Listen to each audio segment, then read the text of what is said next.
Okay. Hey. Are we about ready? Just in time, yeah. Rick Lagina, fellow Oak Island landowner Tom Nolan, and other members of the team prepare to conduct another excavation in search of vital clues on Lot 13, just northeast of the swamp. Let's see what we can find here. Okay, time to get bolder. Yep. Now we're rolling. How deep are you, Bill? 4 feet. Hey, Rick. That's a bit of clay there. This stuff? Yeah. Pretty definitive that that shouldn't normally be there, right? No, that could be blue clay right yeah, there. where have you seen that color before? Money pit. While excavating a mysterious boulder formation known as the Quadrilateral, Rick Lagina and members of the team have just found a potentially critical clue. Exactly the kind of clay that we found around the money pit. In 1804, when searchers began the first major excavation of the original money pit, at a depth of 40 feet, they found a layer of blue clay that acted as a sealant to keep water out of the shaft. Curiously, when the team investigated a circular feature of boulders known as the Eye of the Swamp in 2018, they discovered the same substance.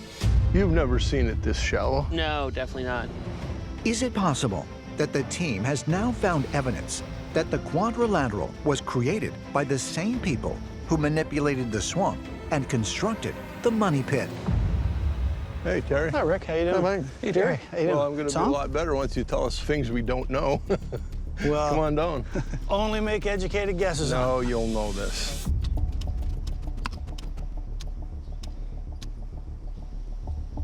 It seems a little bit similar to what we're seeing in the money pit. Blue clay is part of the historical narrative of the find of the money pit. Would you use that to your advantage if you wanted to keep water out of some sort of underground structure? Absolutely, 100%. Could Rick Lagina's notion that the presence of blue clay indicates that a structure is possibly buried below be correct? If so, what kind of structure could it be? And might it contain something of great value? It's a mystery. Can't wait to dig the rest of it, but I think we're done for the day. Yep. The following morning, Rick Lagina and members of the team returned to Lot 13 to have geoscientist Dr. Ian Spooner examine the mysterious quadrilateral feature. He found a layer of clay below the stones. Okay. So if you can go down there and give us a better understanding of what happened here. Right off the bat, what I'm seeing is a layer here of very clay-rich sediment.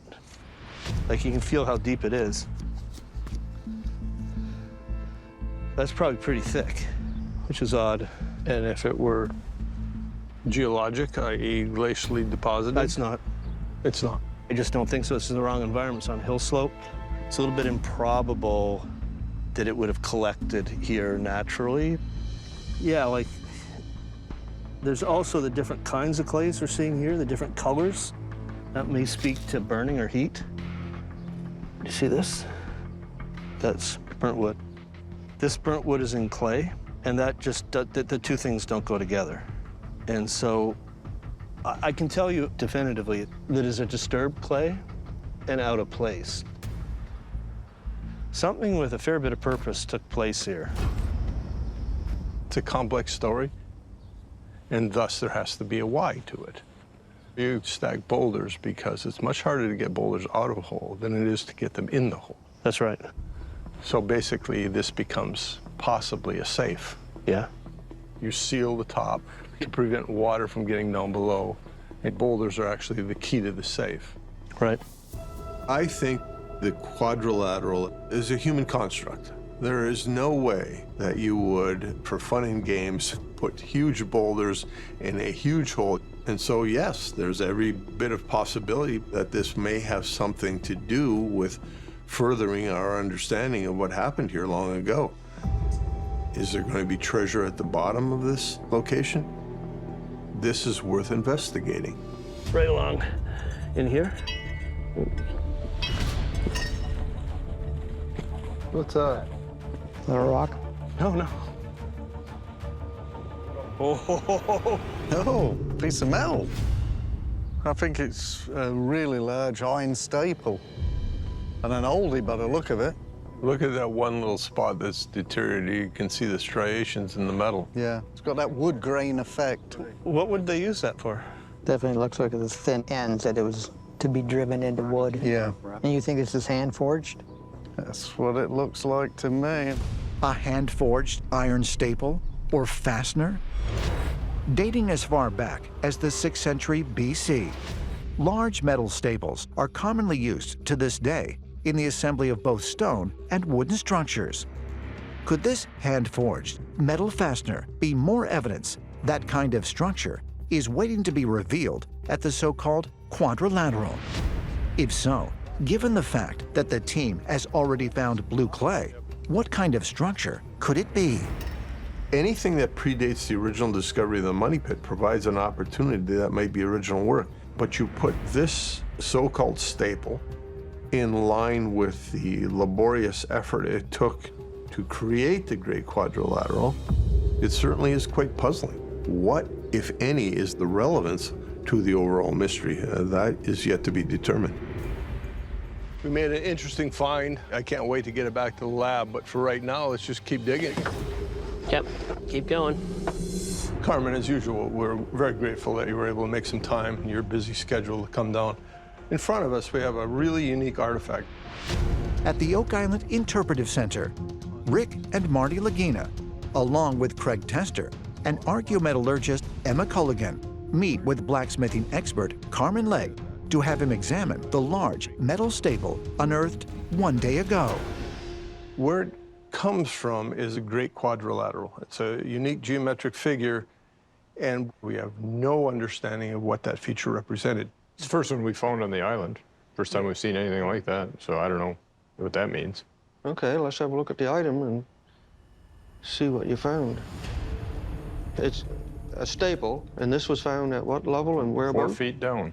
We know it was perhaps buried there somehow. This staple is not an anchor staple, so if you drove that into a timber and you had a force onto it coming straight out, it would pull out easily.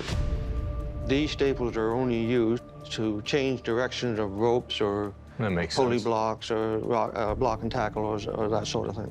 This would have been used in a tree or a big post or something, right? If it was a post, it was driven in that way. So when it was into the wood, the flat side would cut the fibers of the wood when it went in. It wouldn't take much force to pop that out. Straight out. Yeah, that's right. So that's why it changed. Perpendicular to it, it would take a hell of a lot of force. That's right. And so that tells you that it changes direction Yeah, of ropes or when pulley you blocks. said it, it made complete sense to me, yeah. Could that been used with helping pull boulders into place or What not? size boulders would these be? Half the size of this table. Oh, yes, yeah, that would be perfect for that. How old is this? It's very old. I do know that these were made from, medieval times. Medieval times? Could Carmen Legg be correct that this heavy staple was used as part of a rope and pulley system centuries ago in order to create the massive quadrilateral feature? Emma, do you have the metallurgy? I do. Prior to their meeting, Emma scanned the artifact under an X-ray fluorescence spectrometer. The device bombards metal objects with gamma rays in order to determine their elemental composition and also their possible age. It is 98% iron. It's got a bit of silicon, aluminum, manganese, calcium, sulfur, phosphorus, which is all indicative of the furnace type or the technology that was used. I do agree with Carmen saying that it is older. Whatever happened in the Great Quadrilateral could have been depositor.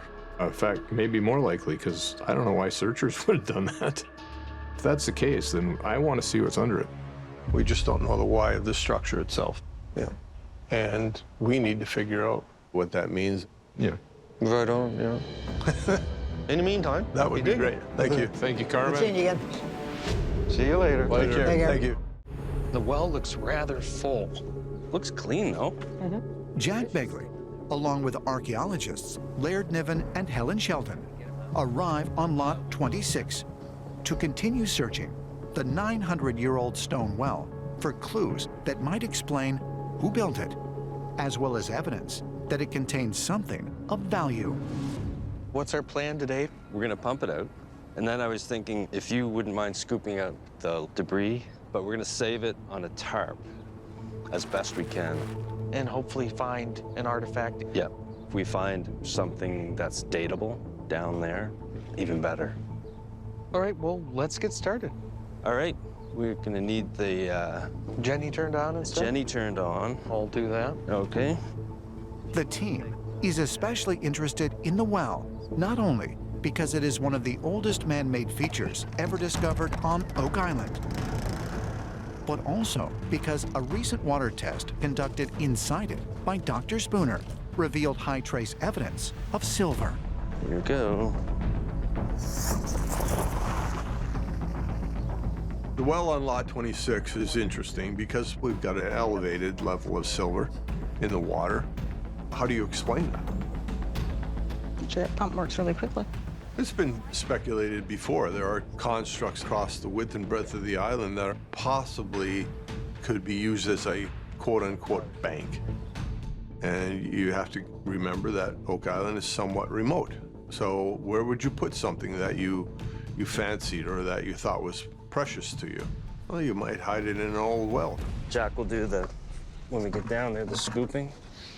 I mean, I can already start to scoop it, right? Yep. While Laird works to keep the pump clear of debris, Jack will scoop the muck and detritus out of the well onto a tarp, which Helen will carefully sift through for clues once it all dries out.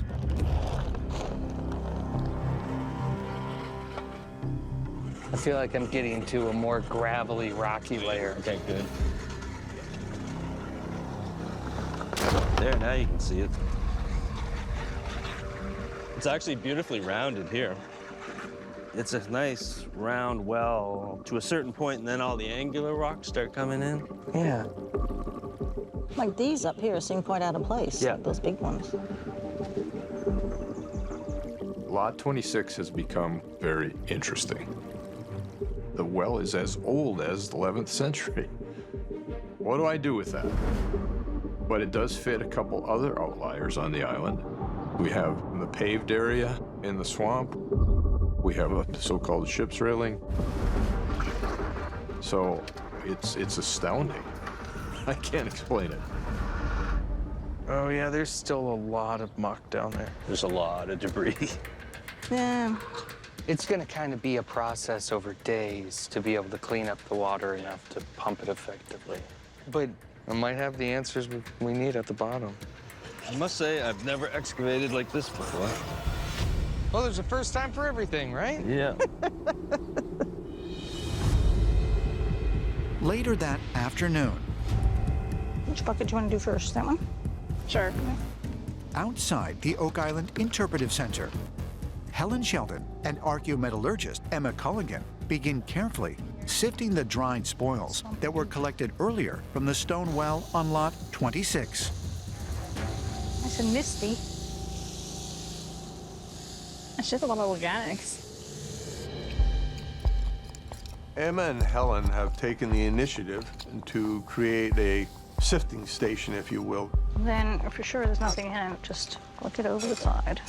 Hopefully, there'll be an artifact or two within that material. I just think there's something uniquely strange about this well, and I hope, no pun intended, that we get to the bottom of it. I'm gonna give it a soaking. Mm-hmm.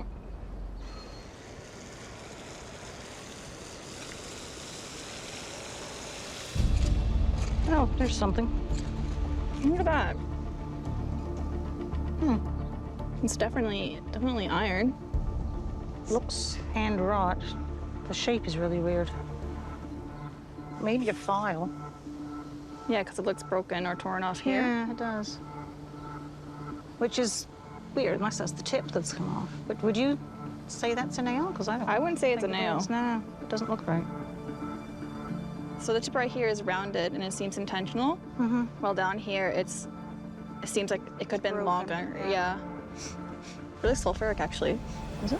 Yeah. Which makes it old. We're finding more and more sulfur content in iron this year. It just means it was made within a furnace of lower temperatures. So that is an indicator that it is an older iron. So just from that alone, I'm thinking around 1700s. So maybe we should give Rick a text and see if he wants to come and see it. All right. Okay, sent. Okay. So what have you found? So we found a piece of metal that we think is not a nail. Where's that? So this is the piece. It's nail-like, but we're pretty sure it's not a nail. What do you mean it was a nail but not a nail? So it kind of does look like a nail, but so the tip right here is rounded and it seems intentional, while down here it bends. And the fact that the tip is torn off here, so it's actually probably longer around here. Right. So a cut nail, maybe? I don't know. I can't be for certain because I haven't CT scanned it. Right. So one question. I heard that in the old days, when they used nails on shipbuilding, they'd hammer them in, but they'd bend. And clench them. Clench them. Could that be a clench? Oh, possibly. Yeah. And to me, it looks hand-wrought. Yeah. So it is a pretty old metal. Oh. Age-wise, it could be from the 1700s. Great. A possible hand-wrought nail, potentially related to a large sailing vessel? Because machines came into use for nail production beginning around 1800, could archaeometallurgist Emma Culligan be correct that this artifact may predate the discovery of the money pit in 1795? If so, just when was it made? And how might it be related to the 900-year-old well that it was found in on lot 26? And the material itself, it's like pretty heavy. Right.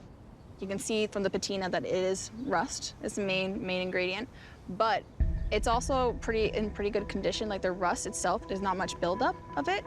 Right. Doesn't really surprise me much. Metal should last almost forever in that muck. Yeah. You'll have to finish going through this, I would assume, then put it in the CT scanner and see what it says, right? Yeah. That's interesting. Yeah, at least there's stuff today that's human-made. Yep. We'll wait and see what the machine says about that iron. Yeah. This certainly would be a candidate for further investigation to allow that little item to possibly tell us a story. Okay, well, we'll let you continue with your work. We have another bucket to go. Good. So, yep. Okey-doke. Well, thank you very much. Thank you. Appreciate it. All right, see ya. Yep. Approximately 50 miles northeast of Oak Island in Halifax, Nova Scotia. Hi. Hi, Dr. Brousseau. Peter Fernetti, Oak Island historian Charles Barkhouse, and archaeometallurgist Emma Culligan arrive at St. Mary's University. So what are you bringing in today? We have a couple interesting finds. They have arranged to have chemist Dr. Krista Brousseau analyze the mysterious iron artifact found one day ago in the stone well on lot 26. So this was on the top layer of the well. So yeah, obviously iron. It could be some form of file. Right. Yeah. You know, one thing you'll notice is it has a sort of rectangular shape, which is quite characteristic of hand-wrought nails.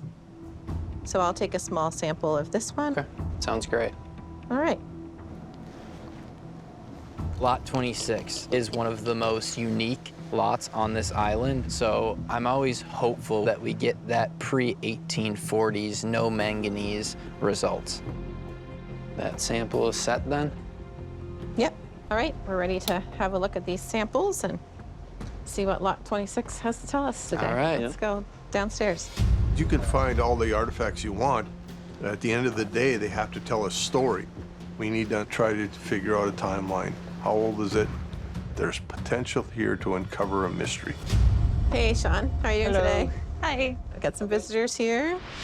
Assisting Dr. Brousseau is her colleague, Dr. Sean Yang.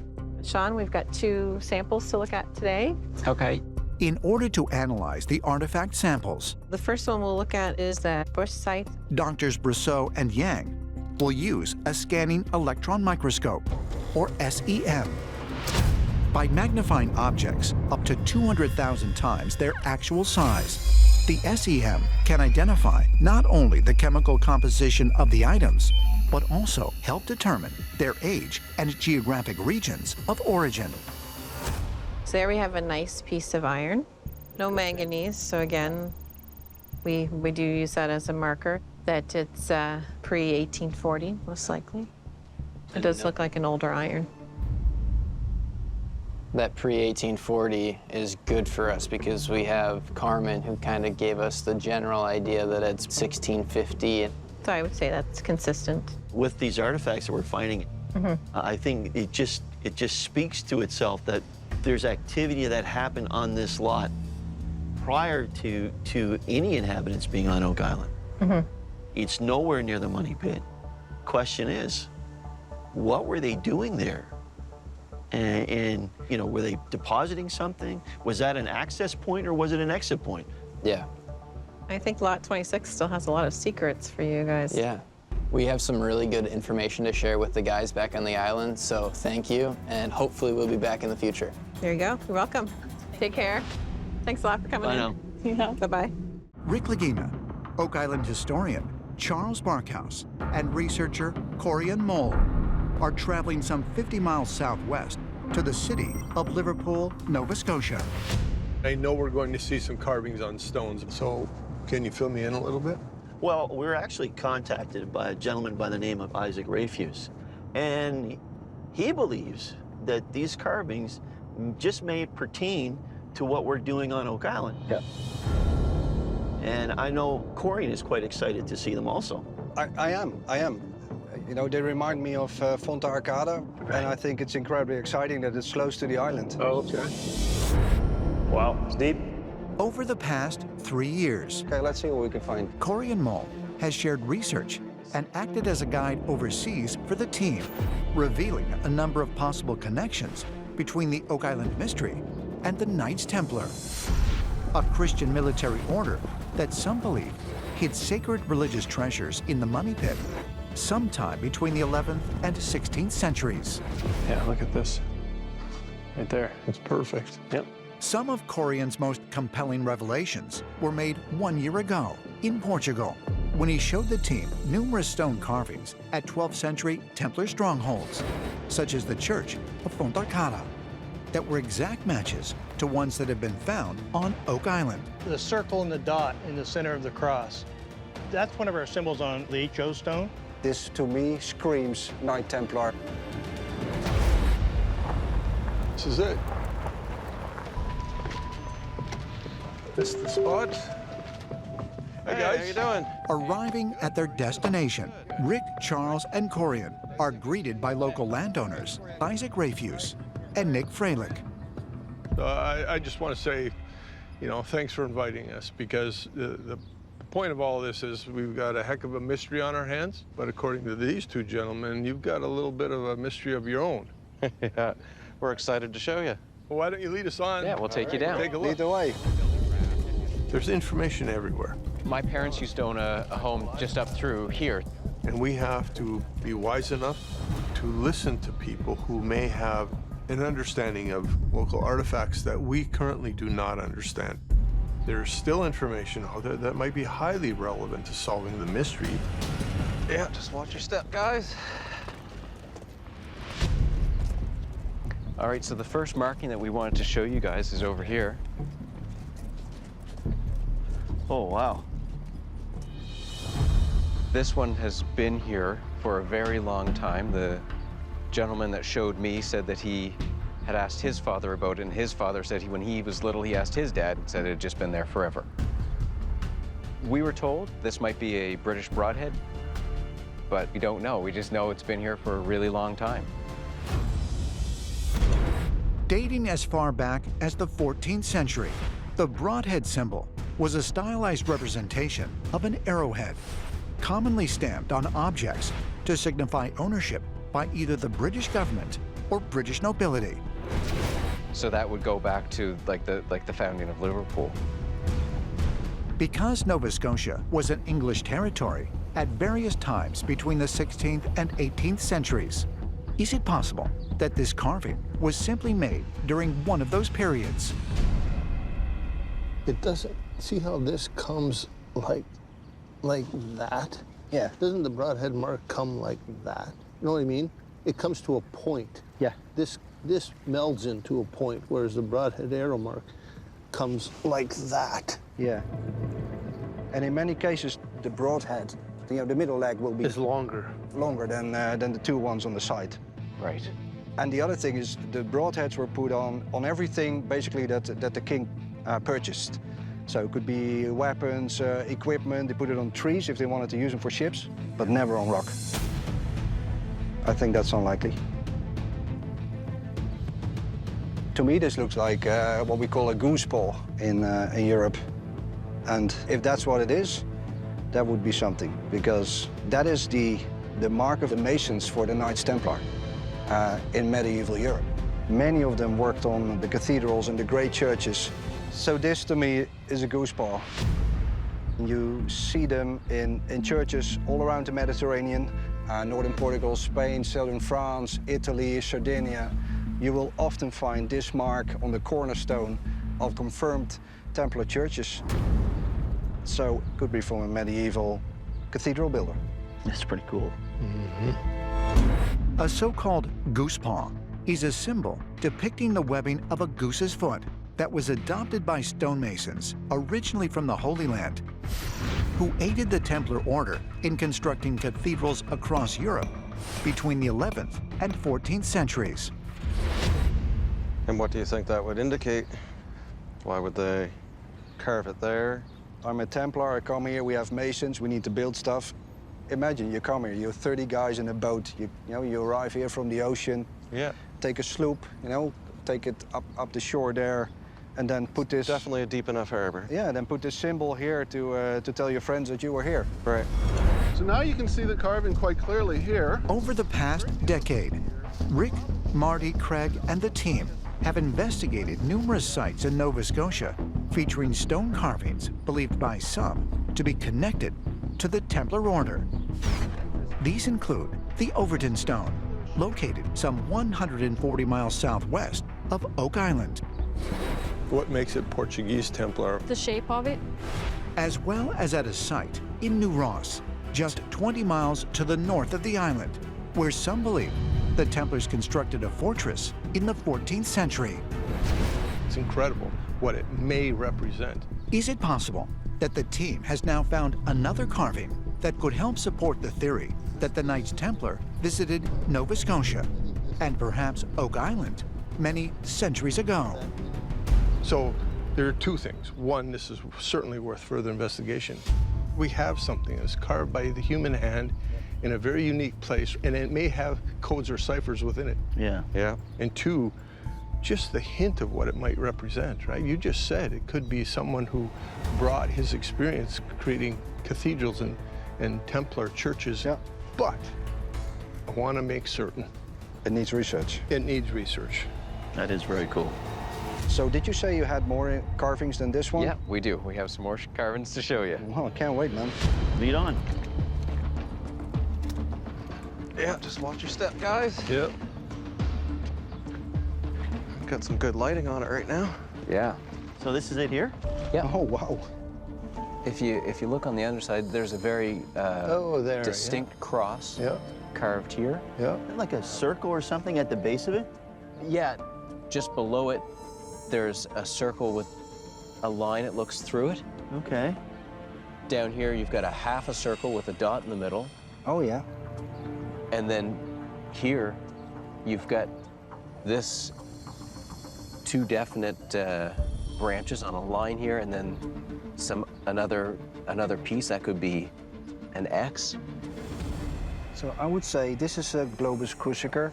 That's what they call it, the circle with a cross on top. Can mean a number of things. God, Jesus. Really? Dating back to the 5th century AD, the globus cruciger is a symbol featuring a cross setting above an orb or circle, representing Christianity's dominion over the world. But I'll tell you something. I think this here, this was one of the marks in Fonte Arcada in northern Portugal.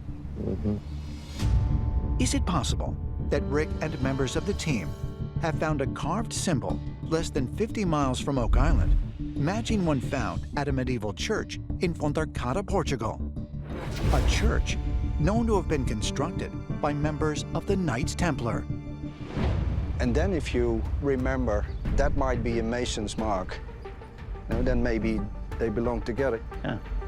There's no question that Oak Island was not the singular obsession of people traveling from the old world to the new world. Very intricate. So if there's anything within the province that indicates pre-Columbian visitation to the New World, it's of interest to us. And I think these carvings might represent that.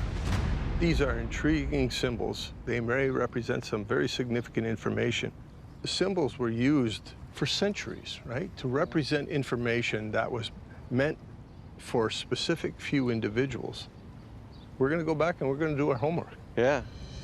We hope that these clues might lead us further in our search for answers. They just might. Appreciate it, really do. That is cool. Yeah. Back on lot 5? Oh, yeah. Jack Begley has joined metal detection expert Gary Drayton at Lot 5 on the western side of the island. Let's find everything we can. All right, mate, you ready to dig some history up? Always. Okay, mate. This year, after purchasing Lot 5, Rick, Marty, and the team quickly made some of the most historic finds in the history of the Oak Island treasure hunt. These include a stone structure that may date back to the same era as the garden shaft, tools that may be more than 4 centuries old, and half of a Roman coin that has been dated to as early as 300 BC. Bit of a choppy signal, but... I think it's beyond question that the acquisition of Lot 5 was a wise thing for the Fellowship. Gary's finding artifact after artifact. It has already, during the short period we've owned it, produced definitely some of the oldest finds on Oak Island. It's a big old square nail. Yeah. This one would be maybe late 1700s. Lot 5 could maybe fill in a piece of the puzzle as to where the people were who built in the money pit. Maybe they were on Lot 5. Those dots have certainly not been connected yet. That's why we need to keep looking. All right, next target we ain't got to go very far for. Thanks.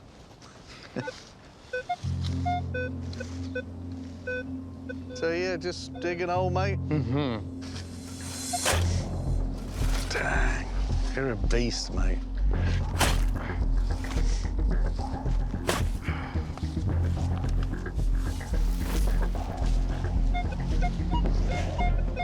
It's still in there.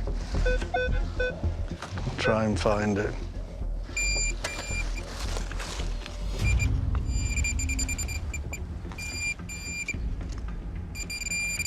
It's in my hand. Wow. Oh, it's lead.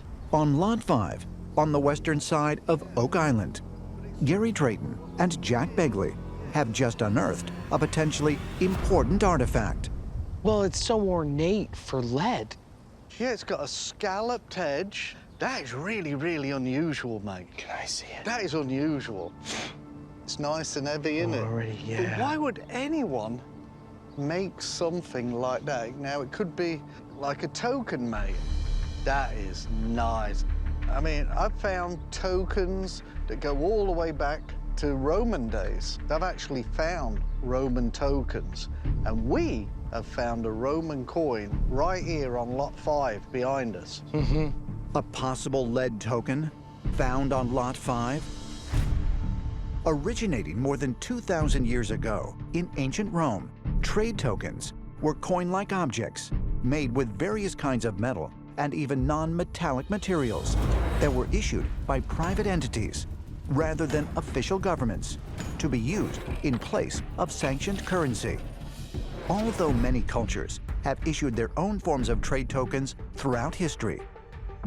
Now we're adding to the lead database, because this is special. Could Gary Drayton be correct that this believed trade token is related to the Roman coin found on Lot 5 earlier this year?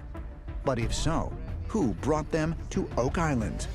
Whenever we find lead, mate, I get excited, because sometimes you get some pretty amazing results. And I like the rare, unique finds because they tell us more information.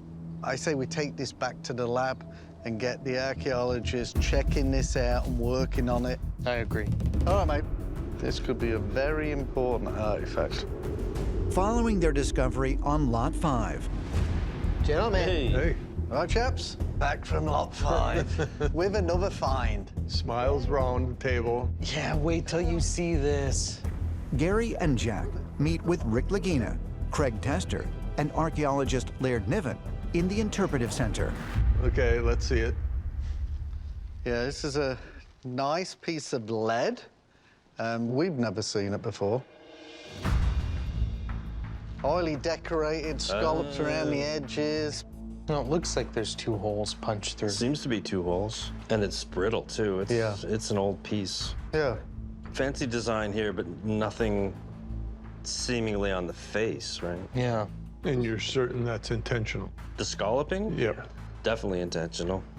Would have been molded, right? It poured into a mold, I would expect. We know. We thought maybe it could be a token, but why put all that fancy design around it? No, that bears looking into, for sure. I know it's made of lead, mate, but can we do any scans on it? Yeah, so we can clean it gently, see if there's anything we can bring out on it. And then I would think XRF. Yeah. After Laird cleans the artifact in order to determine its composition, can I take a look, see? He will perform an extensive 24-hour scan of it using the team's X-ray fluorescence device. By emitting non-destructive radiation, the XRF machine can identify the elements that are present in the object. This object has the potential to be quite revealing. It's singularly unique. We've not seen this item before, but we need to continue to persevere in trying to understand what this is. I mean, we don't think it's a button. It's got holes in it, but they're not centered. Gary was thinking gold coin, wasn't he? We thought token. I'm just wondering if it's really old, corroded away. Emma's got more information. That Okay. is what we are understanding, so. Yep. Now that Emma has completed an extended X-ray fluorescence scan of the mysterious lead disc that was found 2 days ago on Lot 5, she is prepared to share her preliminary analysis on the object's content and potential geographic origin. Let's let the machine speak. Emma, Hello. What have you got? What you got, Emma? So you'll see 2 different tones. There's a white layer, a light layer, and a dark layer. Oh. So I did 2 long point scans on each of those layers, and what came out was that the light layer is about 99.96% lead, pretty pure, with a 0.02% copper and iron. The dark layer does have some iron content, about 0.41%, and about 0.4% copper and 0.2% silicon. But both those leads are naturally occurring leads, like you can ore them. So that one is of interest because you don't see something like that. It gained my curiosity even further. So I did an XRD scan afterwards. The initial mineral that I found that it matched to is a sample found in the mines of Iran. But when it matches a sample, it doesn't necessarily mean it comes from that exact mine, but anything that lies on the same geological belt, which goes across Italy, near France, Spain. So there is a sample off the coast of Italy, and it's matching those results. So this comes from somewhere in that region. It doesn't occur in North America. What about age? Shed any light on that? It's hard to date this lead. It's really pure, so it can be old. But the fact that I am getting a hit from Sardinia, which, you know, there is Roman mines there. Is it possible that the lead artifact discovered on Lot 5 could have originated in Italy?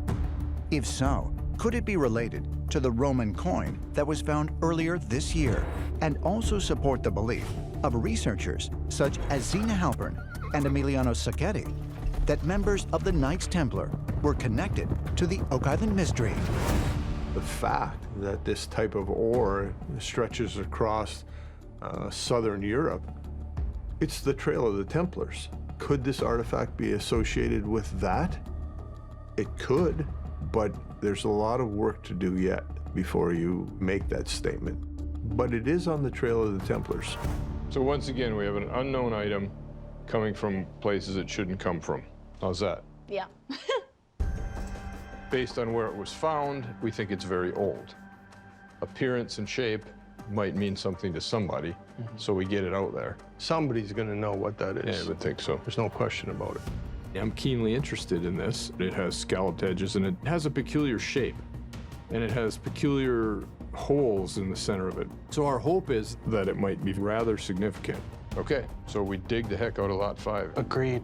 So look, I'll follow up on all this, and as soon as any data at all comes in, I'll let everybody know. Okay, let's get that done. Emma, thank you very much. Thank you, Emma. Stay on it. All right. All right. What we got going here today?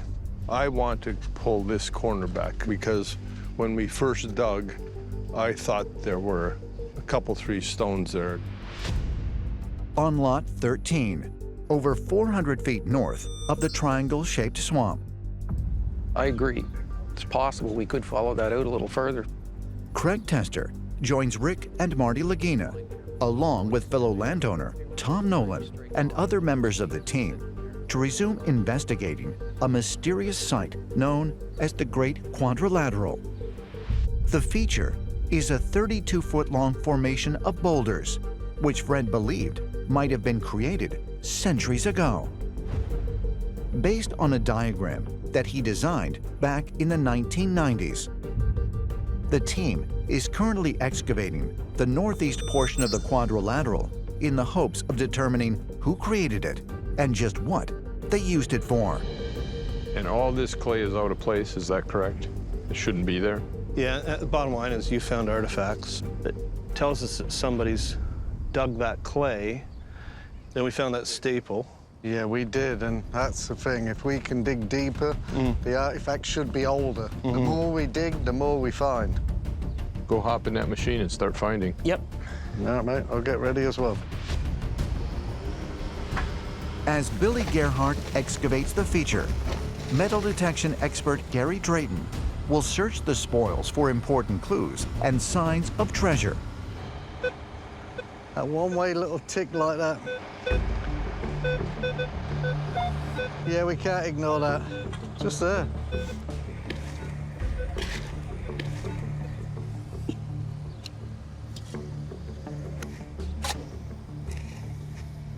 Is that a lump of coal on the side there? On the side of that wall there? Or charcoal?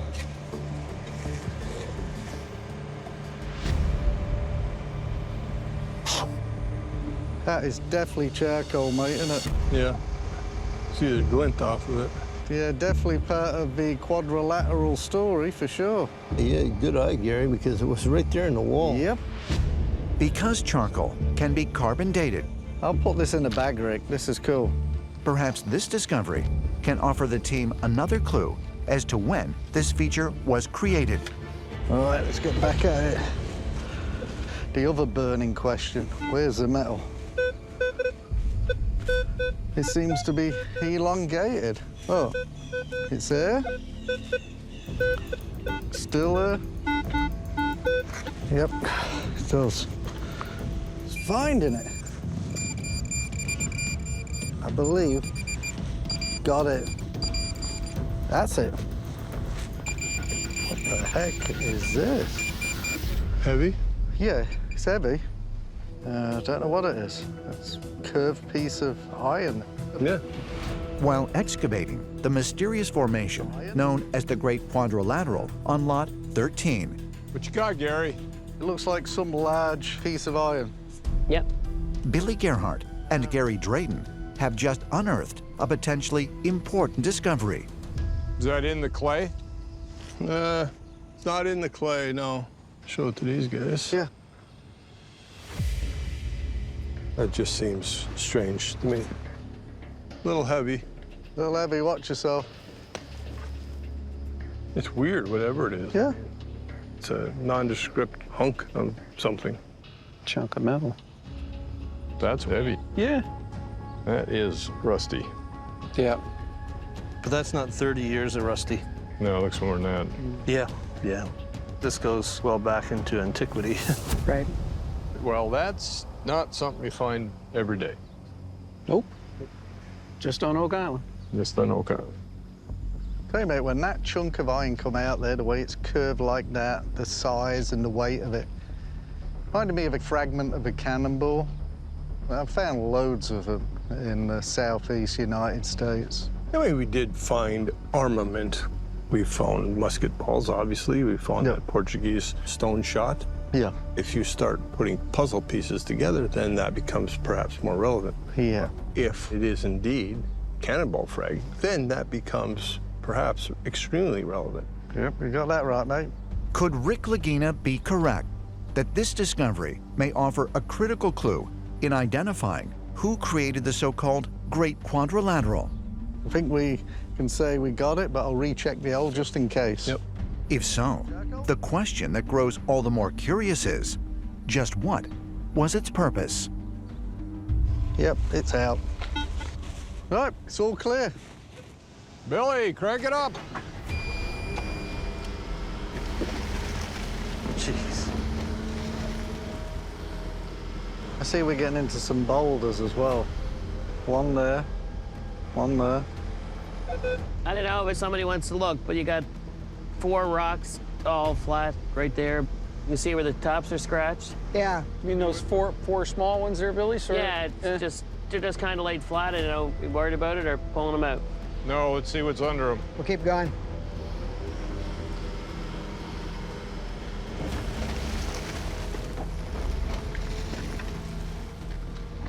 This is definitely a disturbed area where somebody excavated a bunch of stuff and then put stuff back in that didn't belong there. I'm coming down.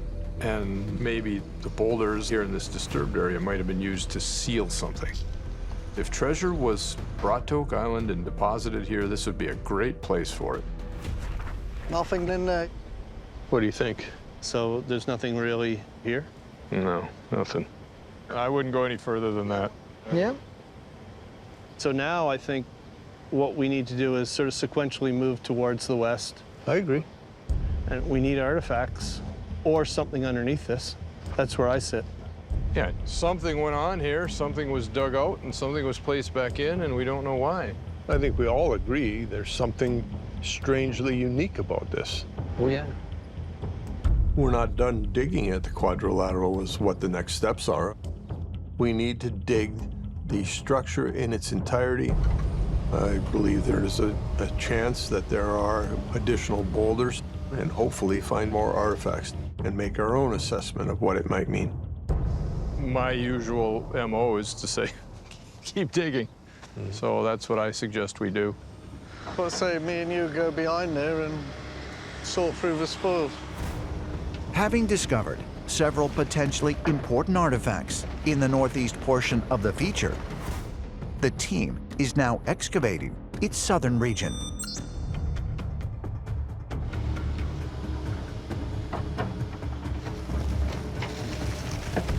As we get below the layer of boulders, which my dad didn't, it's deepening the mystery. This site has been manipulated for a reason. That's the question now we need to find out. I'd like to metal detect that. We might get an Hail Mary find out of there. That's right. Yep. Ooh, bit of pottery right at the top. Can't really tell a lot about it. It's just a white glazed shard of pottery. Right in that last bucket. Take a look at this, Gary. There's an old piece of glass with it being that thin. While searching the spoils that have been excavated from a depth of more than 10 feet at the mysterious Great Quadrilateral. Oh, check that out, Tom. That's old. Good eye, Rick.